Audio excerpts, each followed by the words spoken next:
Wow, another fabulous update from the key stakeholders at 94 Forward.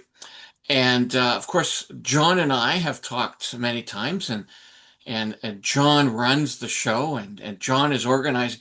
But of course, the heart and soul of 94 Forward and the heart and soul of the Commonwealth Legacy is the athlete, isn't it, John? And we are so honored to have Sophia join us today. Hi, Sophia. Hi. Right on. Well, before we get into some of the stories of what you're doing here, why you're here, how it's working out for you, maybe, John, you could give us just a brief update on the 94 Forward story, what's been happening in the last couple months. Yeah, let me see if I can. Good morning, first of all. Thank Right you for on. having us. Nice to see you again. You And bet. yes, we got some feedback from the public who said get some younger, better looking people on there than you two. So That's right. bang, we're on top of it. We checked And that box, didn't we? Yeah, that's right. And be quiet and let the talent talk. So we're Yeah. going to get to Sophia in just a second, but thanks for the opportunity. We have been flat out since we talked last last time. We were sort of setting up to move into late spring, early summer, and we've been going strong right the way through. Primary programs, mountain bike, skateboard, and triathlon. And so we've had multiple camps in each sport. There have also been some competitions that have helped to add some frame to the summer. So you had mountain bike nationals held out at Geordie Lund in Langford, and just a recent race in Kelowna and triathlon. We have a big contest coming up at the end of the summer in skateboard. So there's a double peak for that, and all sorts of athletes coming in for skateboard on Fridays. So we've been at it full speed. We also had a great week with Catherine Pendrell, so world champion, Olympic medalist, now national mountain bike coach. So her and her group stayed in Victoria for a camp with us after the national championships, which went really well. We've also been busy with a fellow that sport people might know, Dr. Jeremy Shepard, who was a classmate of mine at the National Coaching Institute many years ago, and is really at the forefront of some of the thinking around performance. He does a lot of work on the snowboard side. So there's a crossover for us between snowboard and skateboard. So we've had him in, and we're going to bake some of the work he's doing in snowboard into what we're doing in skateboard. So a lot of great crossover. I guess the biggest project, though, in totality that we've worked on is to create what we call the Victoria Triathlon Collective, and that was to amalgamate three private programs in the region under the 94 Forward umbrella and convert these clubs into a performance program. And that performance program has now been created. We're still in very early days. We have included Clint Lean, Patrick Kelly, and Kelly Guest, who are the three coaches, outstanding each of them. But our view is that putting them together in a collective, along with their athletes into a collective, is going to yield a higher ceiling and better results all the way around. So we're running with that experiment, and we have been for several months now. We're going to continue to build all that, and I look forward to telling you more about it as we get Mhm. deeper into it. But we took the collective and all the members, which added up to about 47 bodies, including the 94 Forward staff, up to Kelowna this past weekend for a Continental Cup race in triathlon. And one of the members, so most of the athletes raced, many of them did very well, and we're really pleased and privileged to have Sophia as part of that contingent. And she's really moving the bar on the women's side in the sport. And so Sophia finished second in the race in Kelowna. So congratulations to her, and was all in and around all the other young up and coming female athletes. So we've got a lot of stuff happening there, and better to hear from Sophia on her race and the collective than for me. So Fabulous. Sophia, welcome to the 94 Forward Dialogue. Thank you. And community interaction is what John and I are trying to do. Um, okay.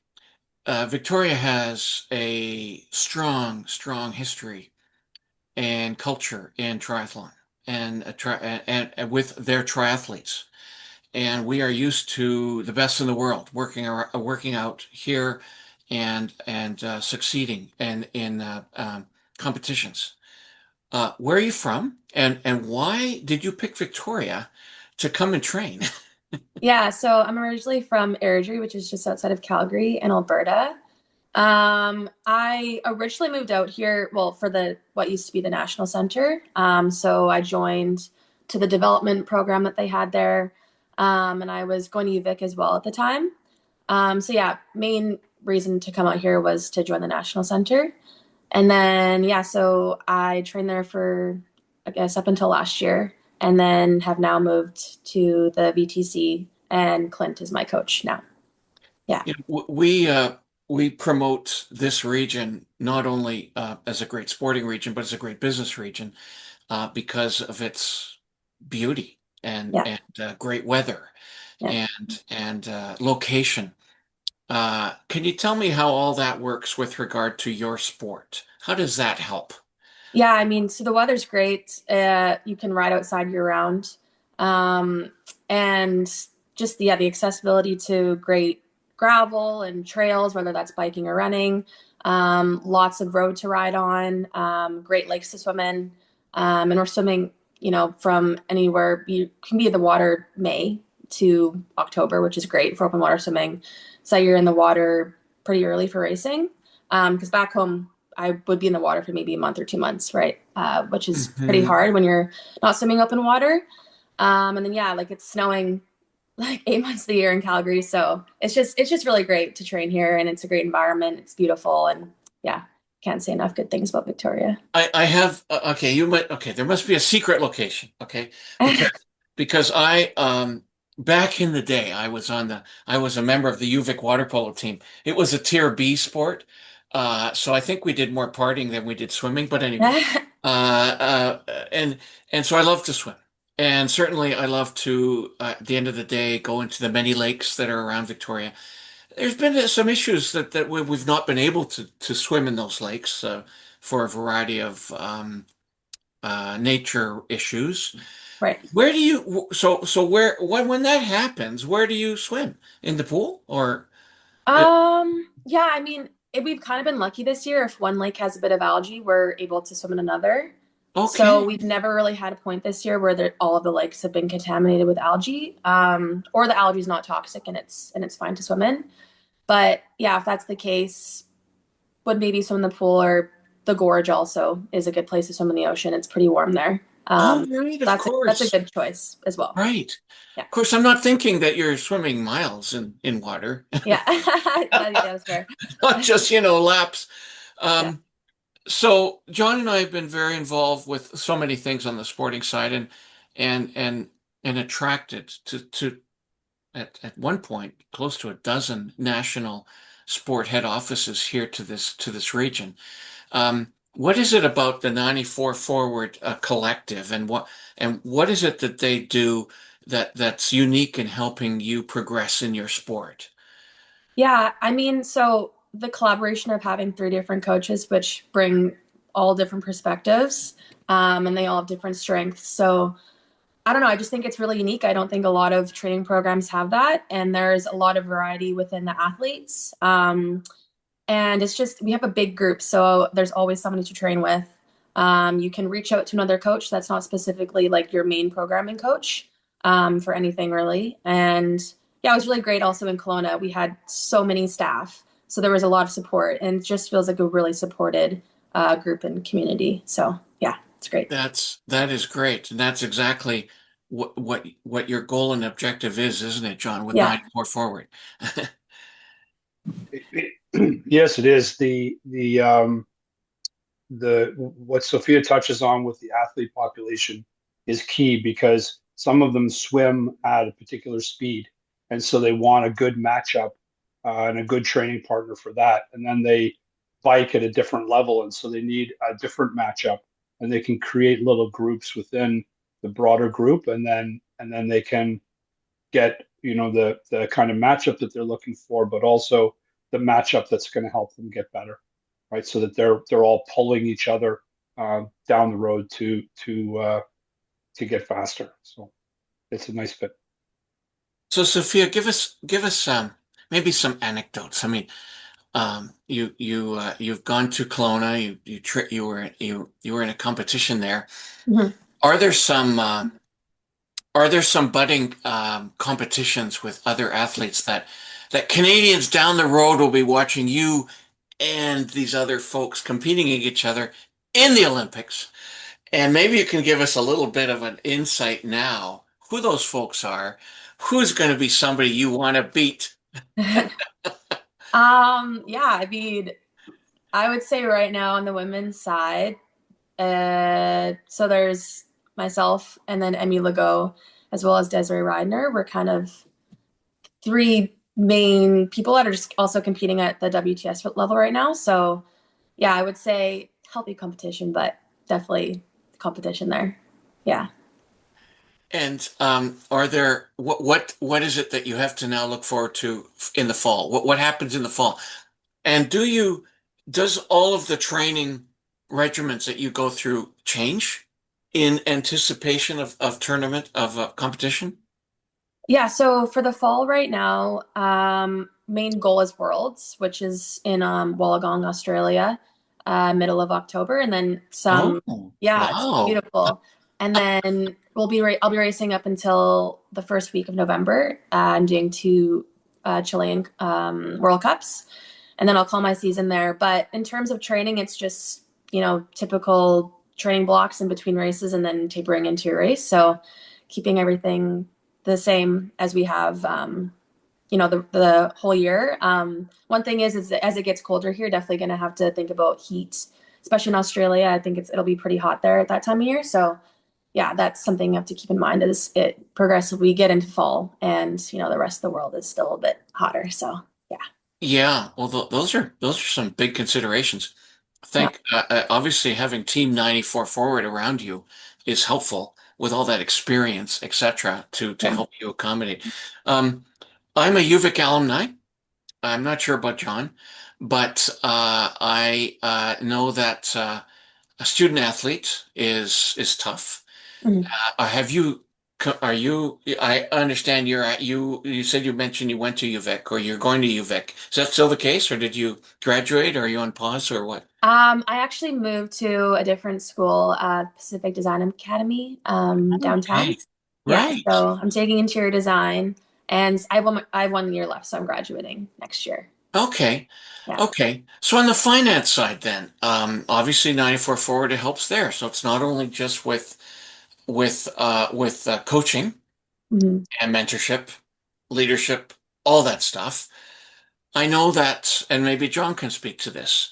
There are there's an interaction with 94 Forward to help with some of that. Is that correct, John, or am I misunderstanding what or misinterpreting that issue? Absolutely. And it's the purpose of the legacy is to invest in programs, and then the programs can support the athletes and coaches. The way we try and approach it philosophically, if you like, is to continue to add value.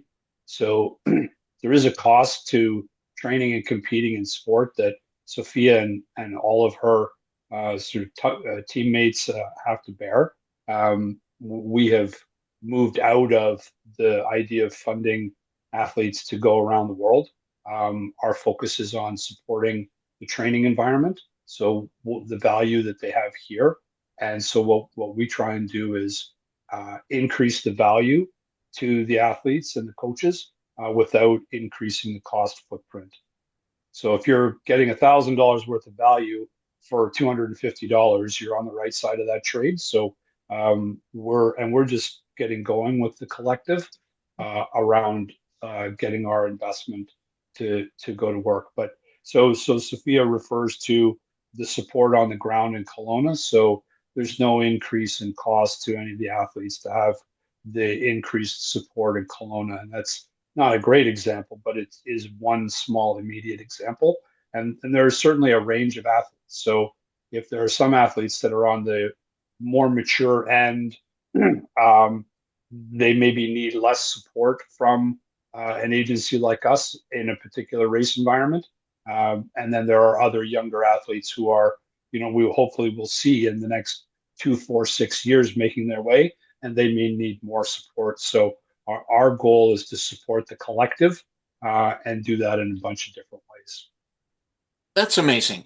Back in the day when those Commonwealth Games had opened here in Victoria, how many years ago now, John? Are we 32, I think. okay? Yeah. Okay. To think that the legacy from those games continues so strongly today, manifesting itself in wonderful people like Sophia and yourself for helping manage that. And so that spirit continues. Great job. Great job to both of you. John, why don't we end it up with just a little bit about what's going to happen for you and the various sports you're involved with over the next 2 to 3 months. And then we're going to wish Sophia a best of luck in pretty big tournaments coming up. Yeah, so we will continue. We have a lot of skateboard stuff coming up. We have a camp starting on Friday. We'll have a little competition in town here, and then a camp on the back of that. And we'll do another camp in the end of August for skateboarding, and then a big competition be down at Topaz Park on the long weekend ending up the summer. Then we're going to go into more skateboarding stuff in September and October, bringing performers in that sport to Victoria for full-time training for a couple of months. So that's going to be a big push, and then that'll lead us nicely into sort of October, November, when we'll be bringing in a whole bunch of mountain bikers who are going to be in and out of the region and training here all the way through until March. And so that's on those two files, and then the triathlon piece will continue. We'll have a big camp in November for athletes in triathlon that'll be coming from across the country. But along the way, we have the group that are here training every day. And so that's going to be, I'd say that's 20 bodies, but it's probably going to be very quickly at 25, if not, and then maybe touching on 30. So that group that Sophia is a part of will be 25 to 30 bodies. We have several athletes that are coming in from across the country to join for little moments of time. Brooke Roussel is here now, and she's an up and coming talent. She's here for a week and a half, and then we have others arriving shortly. So that piece is going to occupy a lot of our time and attention, and we're very excited. The initial response and results have been excellent, and the program is full of great individuals like Sophia, and it's just a pleasure to work with. Absolutely. Fantastic job, John. So great to meet you, Sophia. You Uh, too. the very best of luck to Thank you you. this fall. And I can't wait to talk to you again, maybe with all kinds of medals around your Yeah. Like, Oh, not hopefully. I know that'll happen. And we'll be able to say, John and I, you know, I remember back in the day we interviewed that young woman, and that'll be so fun for us and all of Canada. Thank you. To both of you, take care. yeah, thank you. Thanks, John.